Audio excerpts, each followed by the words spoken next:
Especialistas. En ningún momento el Canal TRO se compromete a prestar el servicio profesional de tipo legal que el caso requiera.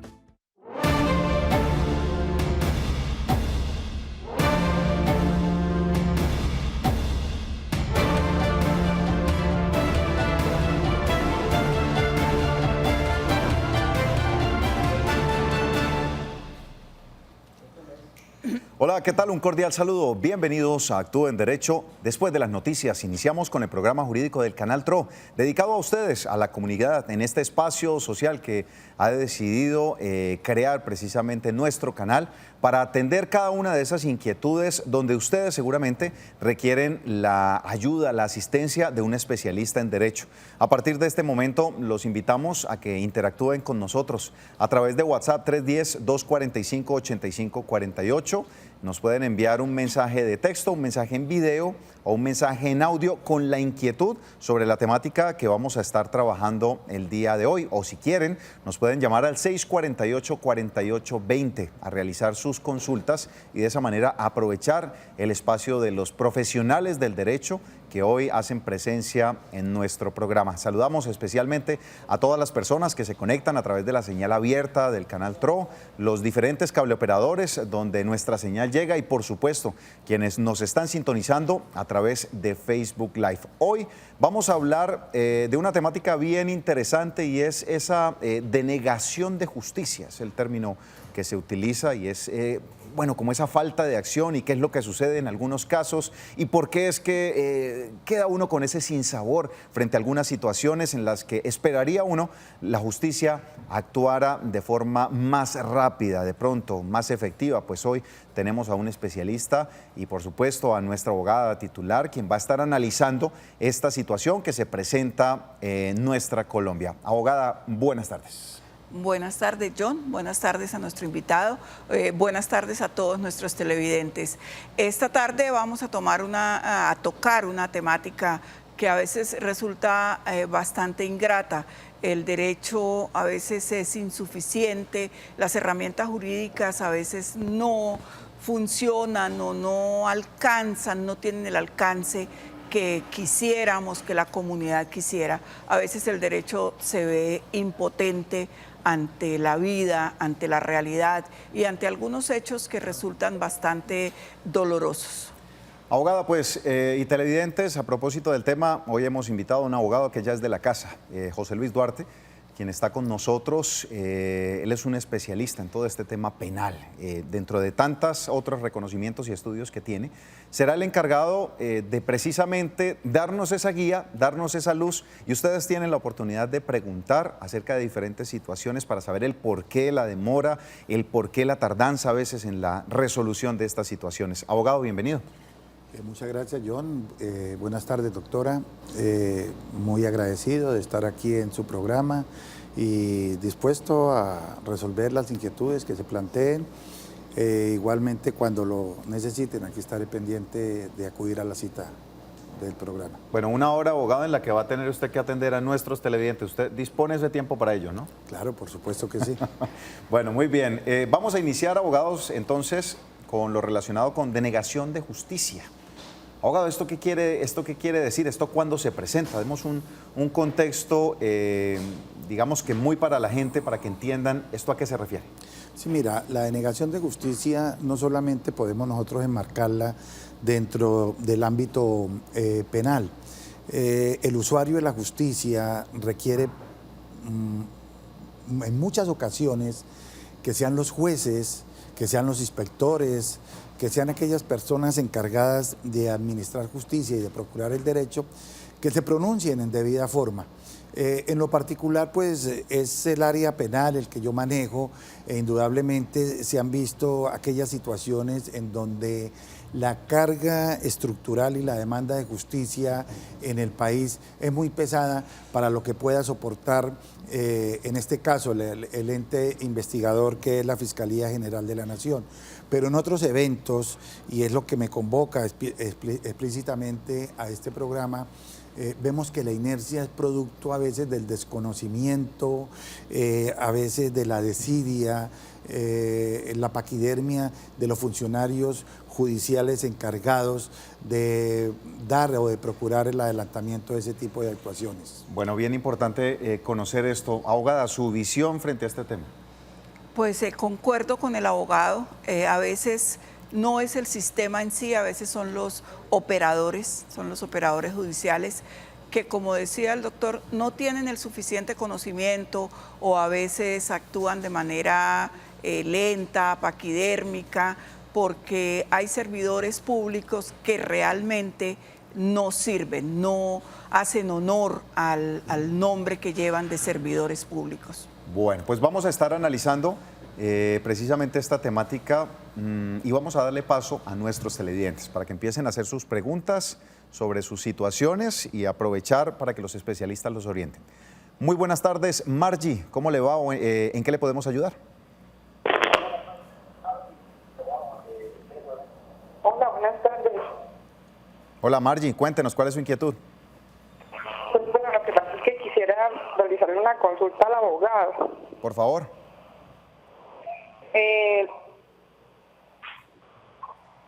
Lo que pasa es que tengo un caso en mi casa que fue que a un familiar mío lo asesinaron hace 2 años. Sí.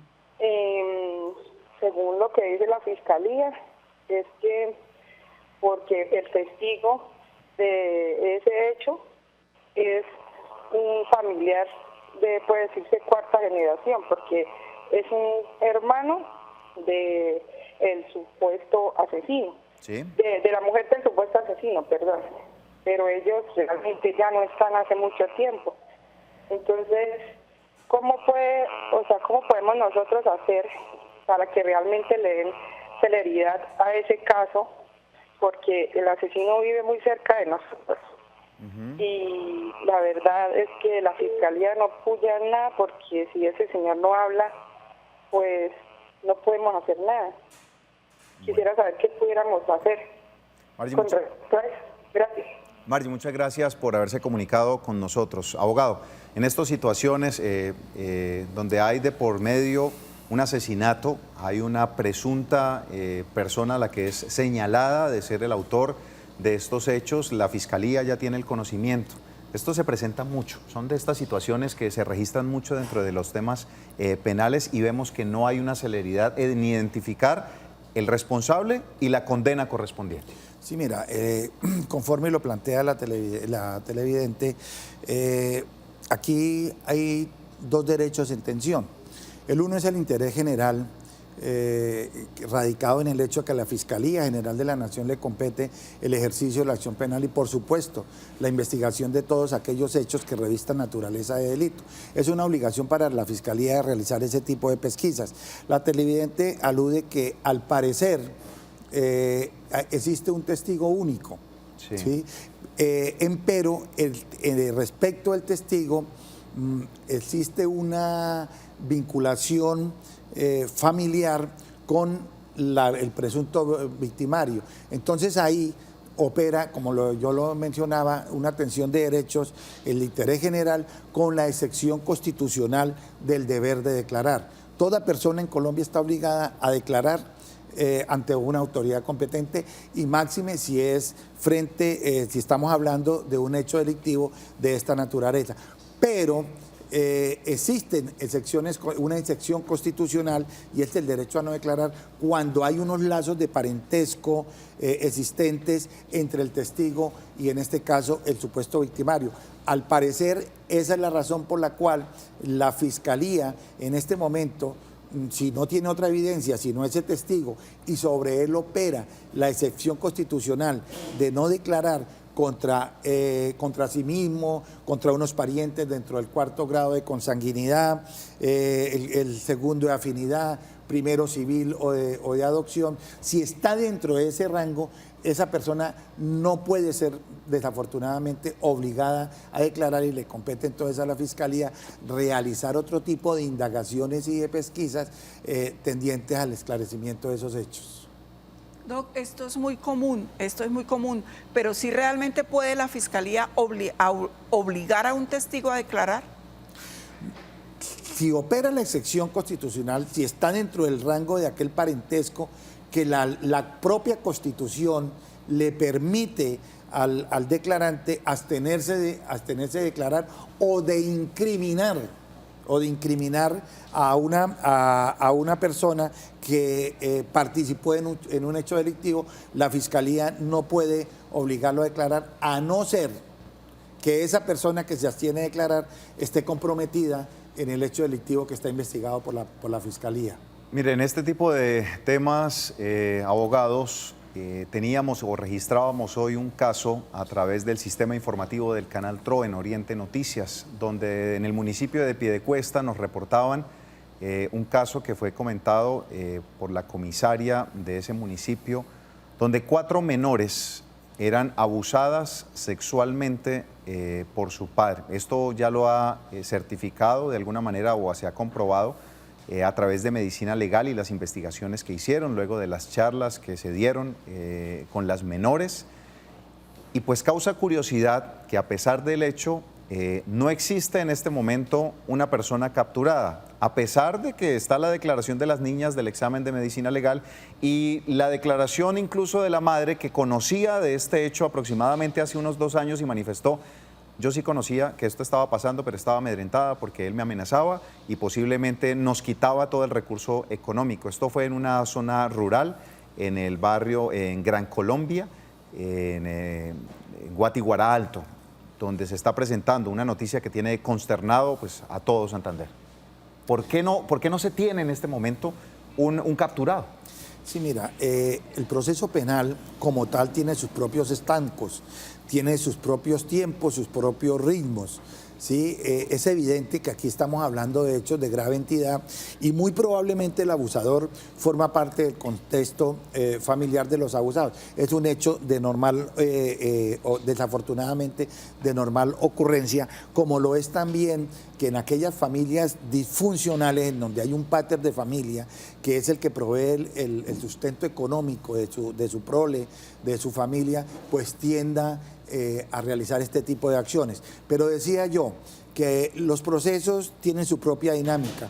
En estos casos, si no hubo una captura en flagrancia, ¿sí? Si no hay una aprehensión en ese estado de inmediatez, necesariamente la Fiscalía debe realizar sus gestiones, debe realizar sus investigaciones, debe acudir a medicina legal, por supuesto que debe adelantar las entrevistas, las declaraciones juradas, para con el tiempo poder lograr ante el juez de control de garantías la emisión de una orden de captura, porque recordemos que si no es en flagrancia, la orden de captura debe ser emitida necesariamente por un juez de control de garantías al cual debe acudir la Fiscalía y poner en conocimiento de ese juez de control de garantías los elementos que le sustenten una privación preventiva de la libertad. Entonces, al principio puede dar esa sensación de burla hacia la justicia por parte del padre, a quien no se le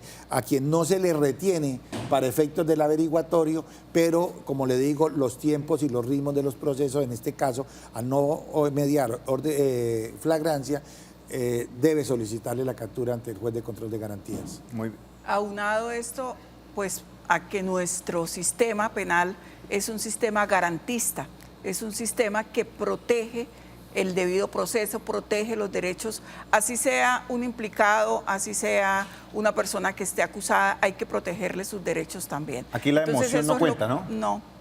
Porque a pesar de la noticia y de lo fuerte que puede llegar a ser, inmediatamente viene al colectivo: oiga, pero ¿y por qué no hay un preso? Es lo primero que pregunta la gente, pero ¿por qué este hombre sigue libre? Claro, porque nuestro proceso penal acusatorio nuestro sistema penal acusatorio es garantista de los derechos de las personas que pueden ser acusadas, pueden estar acusadas, pero hasta que no se compruebe la autoría de los hechos, no pueden ser sujetas de medidas de aseguramiento, de privación de la libertad, en fin, la medida que haya lugar.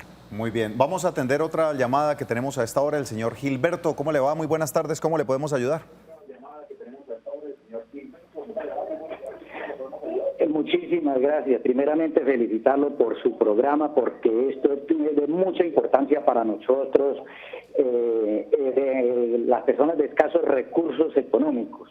Muchas gracias, don La Gilberto. pregunta es, ¿hay una ley que ampare rector, profesores para que se alimenten en el restaurante escolar con los alimentos que el gobierno asigna para los niños? Hay una ley que le permite a los profesores alimentarse con los alimentos que les distribuyen a los niños.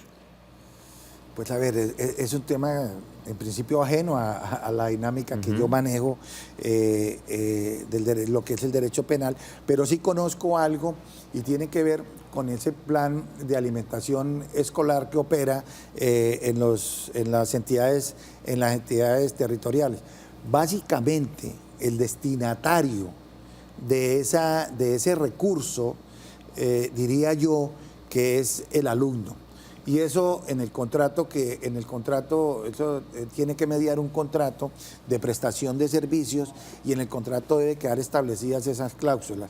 En principio diría que los destinatarios son única y exclusivamente los niños. Sí, son los niños. Me imagino que los profesores tendrán sus emolumentos y su asignación salarial, y además de ello, el contratista debe llevar una planilla en donde en la planilla se especifique a cuáles niños, niñas y adolescentes se les dio la alimentación. Cantidad de niños, cantidad de alumnos, la institución a la que le fue entregada la alimentación. Claro. Y dentro de esos posiblemente no están los docentes. No están los docentes, y de pronto se correría un riesgo para los efectos contractuales en la ejecución del contrato, que implicaría ejecutar parte del contrato con un destinatario que no forma parte de lo que es el plan de alimentación escolar. Bueno, abogados, causa un poco de curiosidad, hablando de los temas donde se han agilizado un poco más, y debo traer a colación la situación que se vivió infortunadamente con el asesinato de la extranjera, una chilena que fue asesinada por un colombiano. ¿A qué voy con este tema?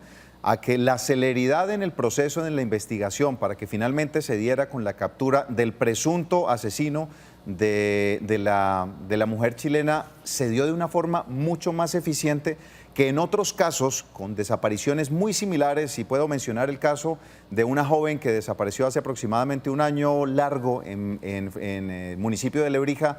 No arroja ningún tipo de resultados. ¿Será, abogados, que la ley se mueve mucho más rápido de acuerdo a la presión política, mediática y de pronto algún poder que exista que beneficia más a algunas personas y no a otros? Es decir, ¿tenemos homicidios de alta y de baja clase? Sí, usted tiene toda la razón, John. Es una verdad que no se puede ocultar. Y las entidades investigativas, las autoridades del Estado están prestas, y hay hechos delictivos de primera, de segunda y de tercera categoría. En este caso hubo una cooperación internacional, una cooperación de justicia internacional. Por supuesto que a la nación colombiana le competía y le convenía dar muestras de eficiencia y de eficacia y de celeridad, que es el postulado mínimo de la Administración de Justicia. Es evidente que arrojó buenos resultados. El señor fiscal general de la Nación sale a publicitarse, la policía igualmente hace el acompañamiento. Hubo una interacción entre las autoridades jurisdiccionales de Colombia con una autoridad jurisdiccional de Chile. En fin, es un caso que trata de resolverse, o que trató de resolverse, pues porque aún está en investigación, en un menor término posible. Ese sería el ideal de justicia, cumpliendo con los estándares, insisto, constitucionales de eficacia, eficiencia y celeridad en la administración de justicia, que no vemos nosotros realmente en otros tipos de investigación, y lamentablemente hay que reconocerlo. A veces hay justicia privilegiada para ciertos eventos, ciertos casos. Y es que son muchos casos, ¿no, abogada? Los que Son estamos muchos casos. registrando. Y una justicia tardía también se convierte en una denegación de justicia, porque una justicia tardía no produce los efectos que debería producir.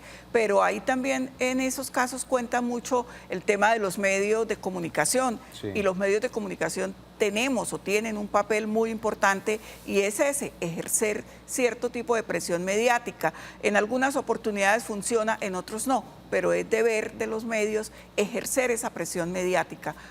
Estamos en Actúa en Derecho. Si usted se acaba de conectar, queremos darles un contexto acerca de la temática de hoy, acerca de la denegación de justicia. Esto es lo que significa. Se entiende por denegación de justicia como la abstención o negligencia por parte de los tribunales de su obligación de impartir justicia, siendo una conducta contraria a los deberes y obligaciones que le impone la ley al sistema nacional. Como ejemplo a esto están aquellas situaciones donde se le niegue o retrase a alguien los mecanismos previstos en la ley para acceder a la justicia, así como en algunos casos lo es el archivo de diligencias en el proceso penal. Esto ya que resuelven los casos sin algún control judicial.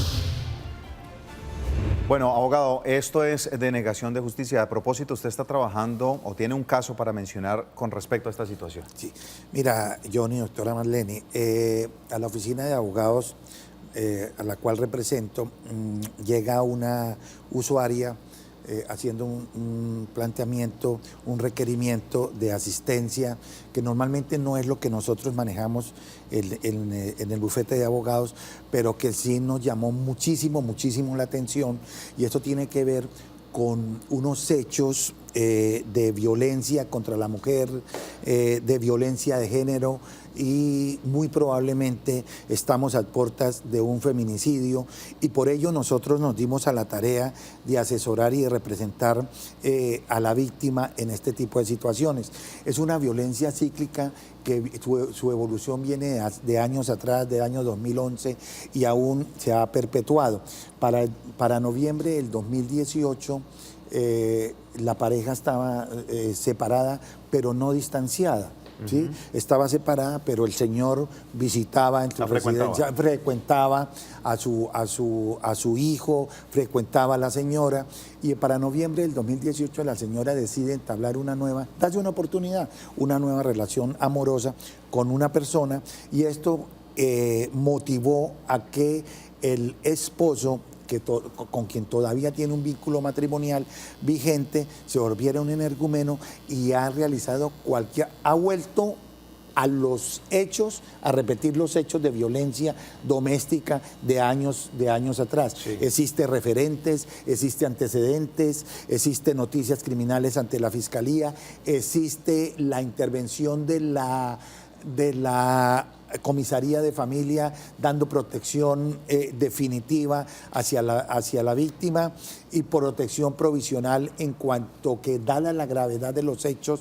se ameritó el acompañamiento de la Policía Nacional, y aún así el hostigamiento, las ofensas, la privación de ese derecho a la locomoción, el hombre la asedia a su trabajo, a su hogar. Bueno, ¿y sigue libre? Lo peor del asunto no es, doctores, que esté libre, sino que aún con base en esas situaciones, el último hecho sucedió hace como aproximadamente un mes, en donde el hombre llega a la residencia de su esposa con un galón de gasolina, y al ver que ella no sale, no acude a su llamado, él se riega la gasolina con el propósito de inmolarse, cuestión que le valió para que estuviera unos días en una clínica de tratamiento psiquiátrico. No solamente sigue libre, sino que la Fiscalía, en la Fiscalía hay una unidad que se llama GATEP, de intervención temprana. La Fiscalía archivó la actuación, dejó desprotegida a la señora, archivó la actuación sobre la base de que esos hechos eran unos hechos contravencionales, que hacia el caso eran unos hechos de lesiones personales sobre los cuales la señora tenía que denunciar. Una serie de argumentos respecto de los cuales nosotros hemos solicitado el desarchivo como una primera opción antes de acudir a cualquier clase de mecanismos, porque lo importante es la dispensa de justicia. Claro. ¿Sí? ¿Por qué? Porque hay mecanismos, está las vigilancias administrativas, la acción de tutela, los asuntos disciplinarios, hasta denuncio penal con respecto a la fiscal, una solicitud de desarchivo ante juez de control de garantías. Pero lo que causa asombro y perplejidad en estos momentos es un hecho claro de denegación de justicia en la que la Fiscalía, a través de esa unidad de intervención temprana, creo entender que el único propósito es tratar de servir de un filtro, pero ¿para qué? Para que no pasen muchos denuncios, para no acrecentar aquella congestión estructural que tiene la Fiscalía. Es un hecho realmente que a nosotros nos ha causado mucha consternación. Igualmente no hemos logrado tener una entrevista con la fiscal, pero sí con su asistente o con la persona que le sirve de apoyo, y realmente ha sido muy difícil convencerlas en que hay una violencia intrafamiliar o hay un maltrato por limitación al derecho a la locomoción o hay un constreñimiento ilegal, y vulgarmente le he dicho yo a la Fiscalía, a la señora, la van a matar. Pero es que tienen que prácticamente tener ya el cuerpo, entonces, abogada, para poder tener un resultado. Miren, eso es lo que estamos hablando hoy, aquí en Actúe en Derecho, la denegación de justicia. Usted tiene un caso, usted tiene alguna situación en la que se le esté presentando esto que estamos manifestando hoy, quédese conectados con nosotros. Tenemos una llamada en espera, vamos a hacer una pequeña pausa comercial y ya volvemos con ustedes. A través del 310-245-8548 nos pueden enviar sus mensajes, o a través del 648-4820. Son nuestras líneas de contacto. Hoy hablando de denegación de justicia. Pausa y ya continuamos.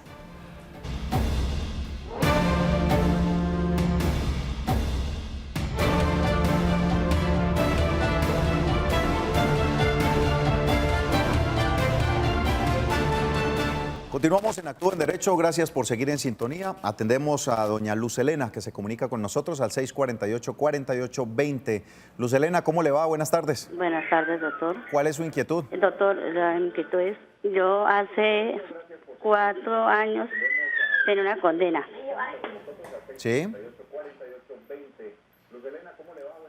Buenas tardes, doctor, ¿cómo estás? Mire, hace 4 años yo pagué una condena de 4 años.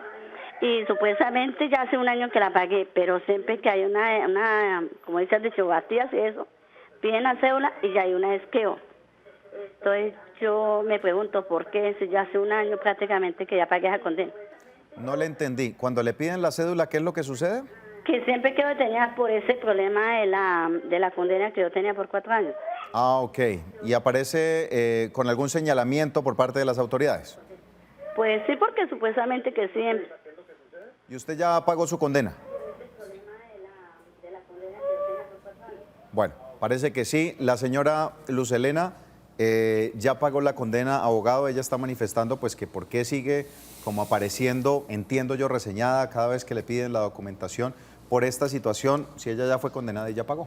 Sí, cuando una persona cumple una condena, es obligación del juez de ejecución de penas inmediatamente proceder a la liberación definitiva, a ordenar el archivo de la actuación, no sin antes ordenar levantar cualquier compromiso que la persona tenga para con la justicia en lo relacionado con ese asunto. Y uno de ellos, ella menciona a la televidente que es privada de la libertad. Sí. Parece indicar entonces que la orden de captura aún permanece vigente. Lo que ella debe hacer es dirigirse al juez de ejecución de penas de la ciudad donde se le ejecutó la condena y solicitarle la cancelación de la orden de captura, aunque por lo general esas cancelaciones de orden de captura operan ipso facto porque al funcionario judicial evitaría inconvenientes de estar capturando ilegalmente a una persona. Pero si no se ha cancelado y dando por hecho que la señora ya cumplió su totalidad de la pena, que no está en un tema de libertad condicional, sino que el proceso ya finalizó, entonces lo procedente es que dirigirse al juzgado para que el juzgado ordene la cancelación de la captura. Yo le pregunto una cosa, Doc, antes de la doctora le va a hacer una pregunta. no funciona esto porque nos estaban escribiendo, venga, esto no funciona como en Datacrédito, que uno tiene una deuda pendiente, en el momento en que ya la cancelo, pago mi sanción correspondiente y ya no aparezco en centrales de riesgo, o queda el historial de que en algún momento tuvo alguna situación, cuando vaya a sacar algún certificado judicial, quede el histórico acerca de esa condena que recibió en su momento.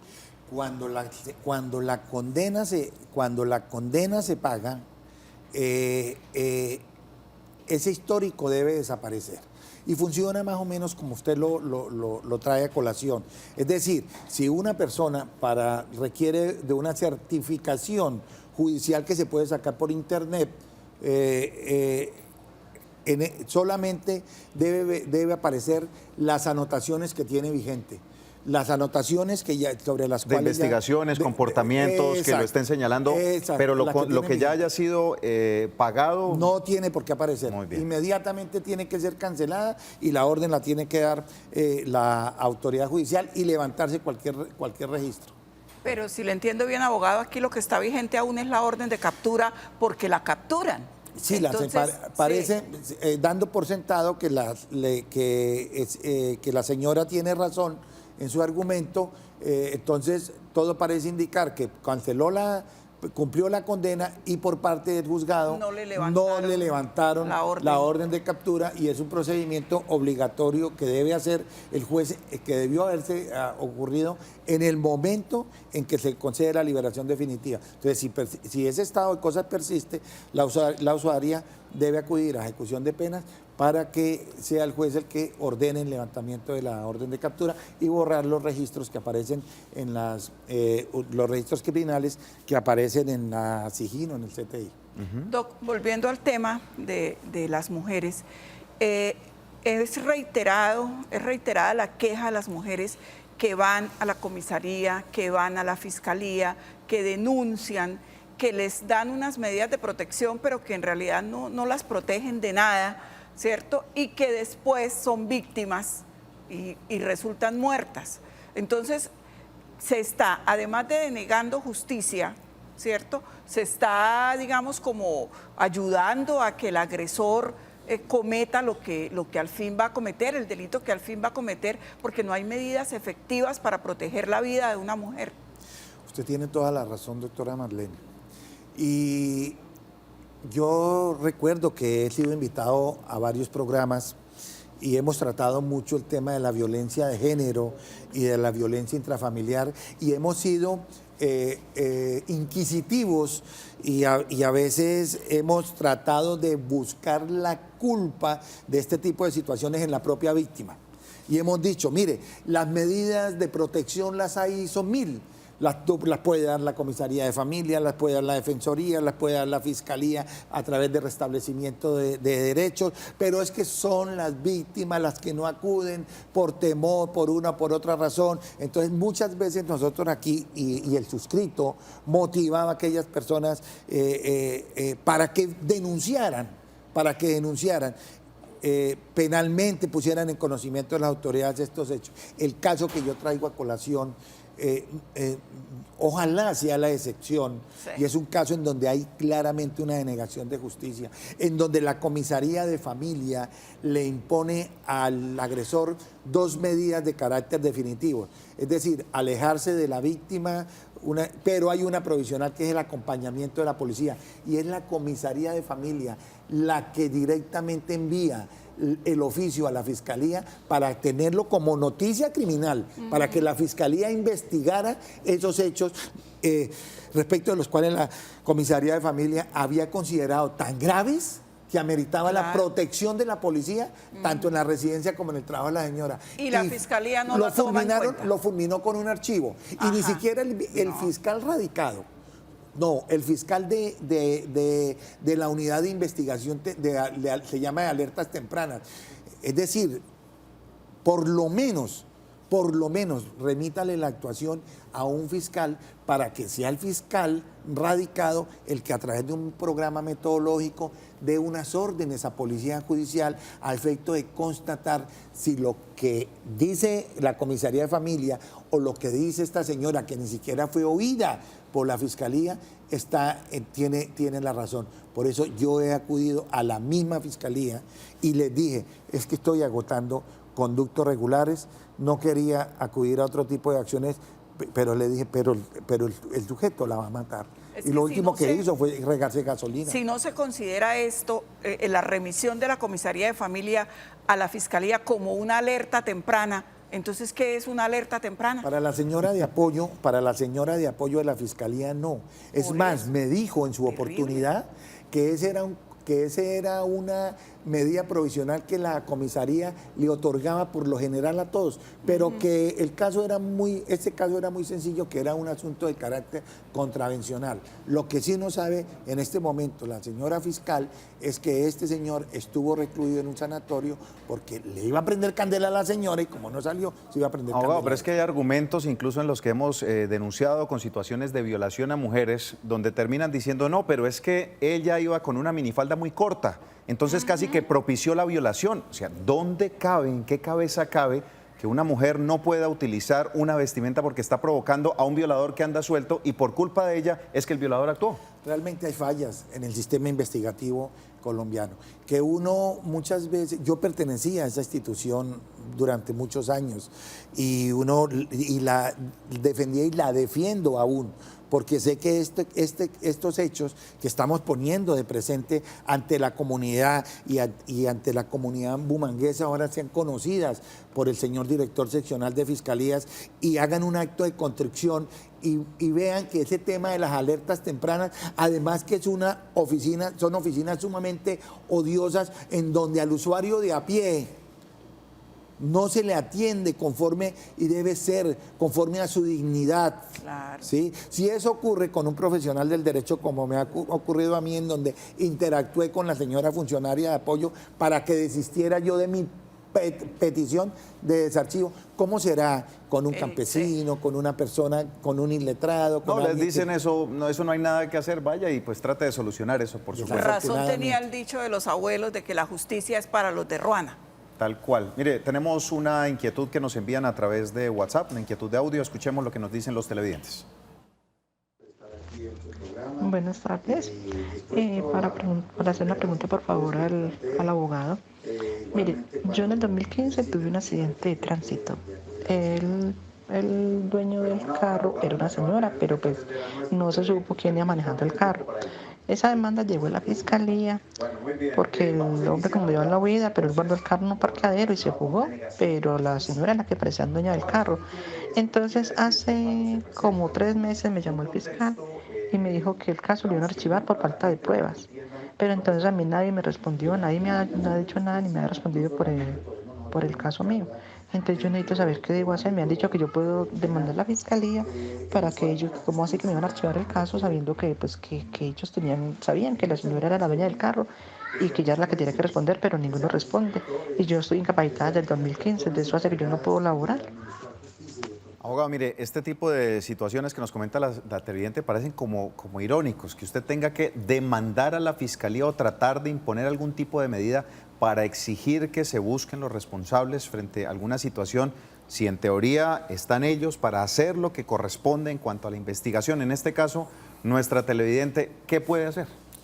Sí, eso, como lo hemos manifestado, es obligación de la Fiscalía General de la Nación realizar todas las indagaciones, todo el recaudo de toda la evidencia a efecto de estimar la conveniencia o no de ejercer la acción penal. ¿Sí? Estos eventos culposos es el diario vivir y entonces la congestión que hay al interior de la Fiscalía de este tipo de asuntos es muchísima, es muy grande. Aquí necesariamente se debe contar con la colaboración de la víctima, en el aporte de pruebas, en el aporte de evidencias que le permitan a la Fiscalía un mejor proveer.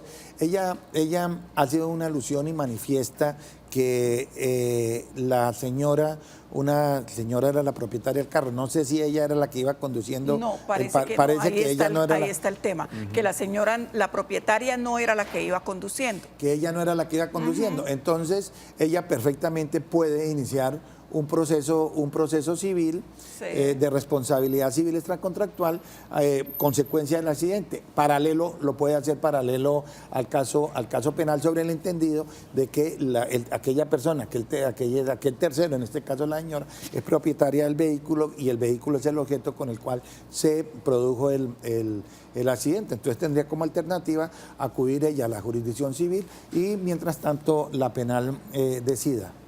Muy bien, tenemos llamada en línea a esta hora. Muy buenas tardes. ¿Con quién hablamos y cómo le podemos ayudar? Buenas tardes, le habla Julián Suárez. Gracias, Julián, por su llamada. Cuéntenos, ¿cuál es su inquietud? A ver, una consultica para el señor abogado. Por favor. ¿Aló? Sí, lo estamos escuchando, Julián. Mira, por equivocación... ¿Aló? Lo estamos escuchando, don Julián. Mira, por equivocación, al hacer una transferencia bancaria, transferí una cantidad de dinero a una cuenta equivocada. Hablé con el dueño de esa cuenta y la excusa que presenta es que él ya se gastó ese dinero. Desde el punto de vista penal, ¿qué se puede hacer en este caso? Ya que existe la prueba de que el dinero sí se le consignó a la cuenta respectiva. Señor Julián, muchísimas gracias por su inquietud. Algo similar se vivió incluso a nivel de municipio, en un municipio del área metropolitana, donde se consignaron unos dineros que no son suyos. La pregunta ahí, abogado, es: a mí me llegó una plata que no es mía, me la gasté. ¿Penalmente se puede hacer algo? La persona que recibe ese dinero y no tiene conocimiento de su procedencia está en la obligación de devolverlo. Máxime si aquí el señor le hizo la manifestación inicial, parece que hay inmediatez, él le puso de presente que había cometido un error al hacer la transferencia. Ahí estaríamos inicialmente frente a un tipo penal denominado de aprovechamiento de error ajeno. Sí, aprovechamiento de error ajeno. Y después miramos nosotros, ¿por qué? Porque hay un apoderamiento, y es un delito contra el patrimonio, es un apoderamiento del dinero en donde lógicamente él no ejerció ninguna inervación muscular, es decir, él no ejecutó ninguna acción tendiente a que el dinero ingresara a mi haber patrimonial. Empero, cuando se le pone de presente de lo ocurrido, él sencillamente dice: el dinero me lo gasté, no debía gastárselo. Entonces estaría en curso en ese comportamiento y muy probablemente este señor debe formular el denuncio ante la Fiscalía. Y es que los colombianos infortunadamente tenemos una doble moral. Nosotros hablamos de corrupción y se mencionan los políticos y se menciona a externos, pero a veces no miramos cuáles son los comportamientos que a nivel interno nosotros estamos reflejando. Un comportamiento como estos, donde usted recibe un dinero que no es suyo, inmediatamente usted debería devolverlo. O cuando le dan esos vueltos, esos cambios de más en esos pagos, y usted jocosamente le dice a su hijo: y mire, le dimos por la cabeza a este señor, se equivocó. Hombre, y no ven el daño que están haciendo colateral, porque es que de ahí para allá la cajera es la que va a tener que responder por esas malas entregas, y en este caso, pues como vemos, este caballero se quedó con un dinero que no es de él. Que no es de él. De todas maneras, estaba yo repasando el catálogo de tipos penales y la verdad, doctor, aprovechamiento de error ajeno sería como lo único, pero es que la persona no debería esperar a que lo demanden, hombre. Además, el dinero no es de él, el dinero no aparece, como decían los padres, el dinero no aparece en los árboles, no crece en los árboles. Entonces, si a mí me llega una plata, por favor, eso es decencia, honestidad, sentido común, en fin, no debo gastármelo, debo mirar, debo buscar, ir al banco, porque ese dinero obviamente tiene un dueño. Además que va a tener que declararlo, va a tener que justificar de esa entrega de ese dinero, porque fue en los impuestos y demás. Bueno, una serie de situaciones que hay que realizar. La honestidad sobre todo, y antes de señalar, pues mirar cuál es su comportamiento. porque por casa es que se empieza y por el ejemplo es que finalmente todo el tema de los que usted denuncia de corrupción cambia. Miremos un mensaje que nos envía un televidente, dice: buenas tardes, quisiera consultar qué procedimiento debería realizar si en las audiencias de Justicia y Paz no quisieron reconocer el delito de asesinato de mi esposo para la época del 93. Los señores negaron cometer el delito habiendo reconocido a un hermano de él para la misma época. Un caso que ya lleva varios años, abogado, 93. Sí, la Justicia y Paz, la Ley de Justicia y Paz, Ley 975, es una ley que pone unas penas alternativas a quienes confiesen hechos delictivos. Ahora, por lo general, estas personas confiesan los hechos criminales cometidos de los que se acuerdan. Puede ocurrir que aquí o no se acuerden o en el sentir de ellos no lo cometieron. ¿Qué es lo que debe hacer? ¿Qué es lo que debe hacer esta persona? Pues que la jurisdicción ordinaria, como esta justicia es especial, que la jurisdicción ordinaria se encargue de investigar el caso.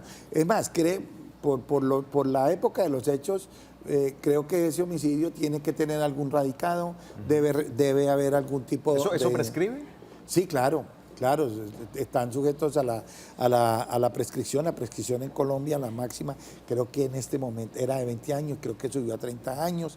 De todas maneras, si las personas encargadas de confesar esos delitos no lo hacen, pues la justicia ordinaria, la jurisdicción penal ordinaria, está en la obligación de actuar de manera paralela a fin de lograr el esclarecimiento de esos hechos. Bueno, tenemos otra inquietud, nos dicen: muy buenas tardes, alquilé un garaje para una venta de arepas. La señora deja el gas sin cerrar, la llave, y los vecinos me llaman que está oliendo a gas toda la noche. Y la señora cumple contrato en 6 meses. ¿Cómo puedo actuar, abogada, sin faltar a este contrato? Bueno, la señora obviamente está poniendo el bien en un riesgo inminente, en un peligro inminente.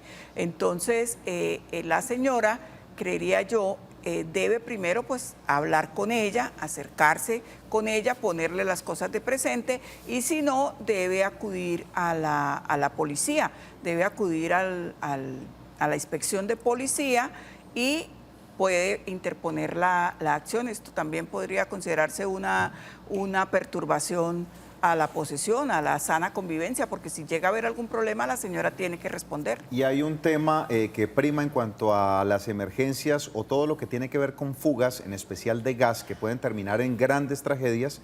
Hay que anunciarlas inmediatamente a la empresa de gas de la cual se está prestando el servicio. Ellos inmediatamente, esto no demoran alrededor de 30, 40 minutos en llegar a revisar la situación, y si es necesario llegan con la policía para entrar al inmueble y sellar ese paso de gas para evitar una tragedia. Entonces, importante que se haga la llamada y luego posteriormente revisar el tema contractual para que no tengan mayor inconveniente. Abogado, una pregunta corta. Nos dicen: ¿cuánto es el tiempo estimado para una demanda de menor causa? ¿Qué es una demanda de menor causa? Ese es el procedimiento, ese es el nuevo procedimiento abreviado. La idea es que con base en ese procedimiento la justicia evacúe muchísimas actuaciones. Yo lo veo que es muy idóneo, es un procedimiento en donde las audiencias son concentradas, en donde el fiscal no hay audiencia de imputación, donde se presenta un escrito de acusación, y hay una audiencia concentrada en donde se deciden nulidades, impedimentos, recusaciones, donde se decide el tema de pruebas y de una vez se fija. ¿Y esto es ágil? ¿Cuánto tiempo estamos hablando? Yo creo que conforme y está concebido, en teoría, no duraría más de 6 meses, es un término no superior a 6 meses. Y ahí hay, cumpliendo los estándares, pues uno dice, adecuados de dispensa de justicia. Ahora, esa ley tiene otra ventaja, y es que la víctima puede constituirse en acusador privado, es decir, suplir a la Fiscalía como titular de la acción penal. Por supuesto que ese suplir implicaría asesorado de un abogado y sobre todo el abogado que conozca de la técnica del proceso penal, porque hay situaciones muy delicadas en donde el abogado puede solicitar ante juez de control de garantías la imposición de medidas cautelares, puede solicitar allanamientos, puede solicitar una serie de acciones que normalmente le competen a la Fiscalía General de la Nación. Pero eso es lo que se denomina el procedimiento abreviado y está concebido para que en el término inicialmente de 6 meses, el proceso llegue hasta su finalización. Muy bien. Señor Carlos López, ¿cómo le va? Buenas tardes. ¿En qué le podemos ayudar? Buenas tardes. Don Carlos, ¿cómo le va? ¿Cuál es su inquietud?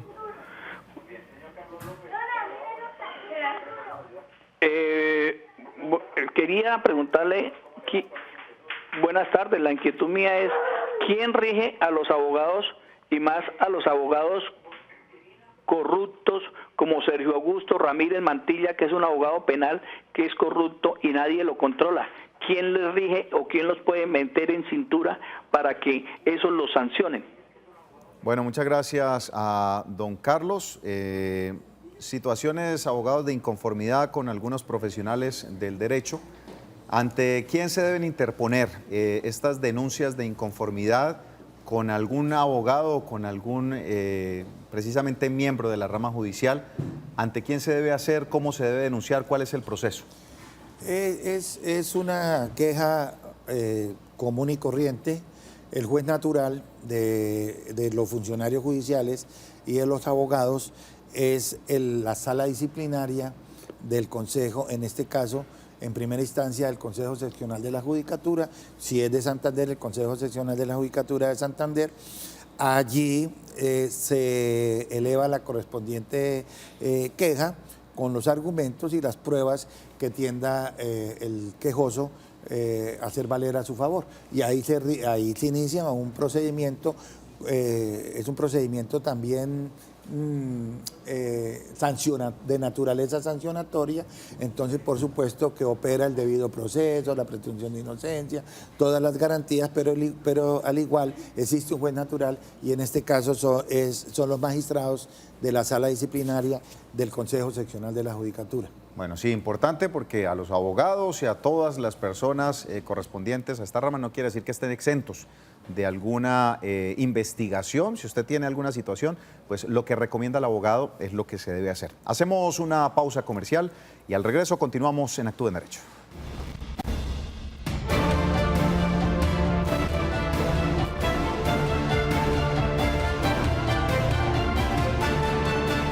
Gracias por continuar en sintonía. Una última pregunta antes de finalizar el programa, abogado. Dice, si tengo nuevo material probatorio y mi caso está archivado, ¿qué puedo hacer para que tengan en cuenta estas pruebas? Es decir, ¿puedo pedir el desarchivo? Muchas gracias. Una muy buena pregunta.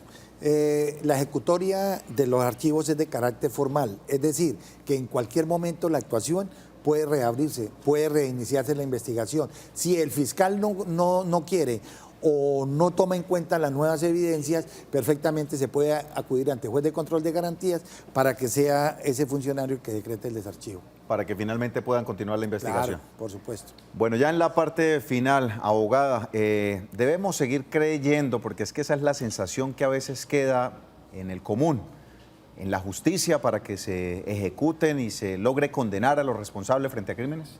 Claro, debemos seguir creyendo en la justicia. La justicia llega, a veces un poco retardada, a veces los operadores, como hablábamos, no son los más idóneos, no son los más prestos, los más rápidos, pero el sistema está hecho para eso, para impartir justicia, aunque a veces sea un poco demorada.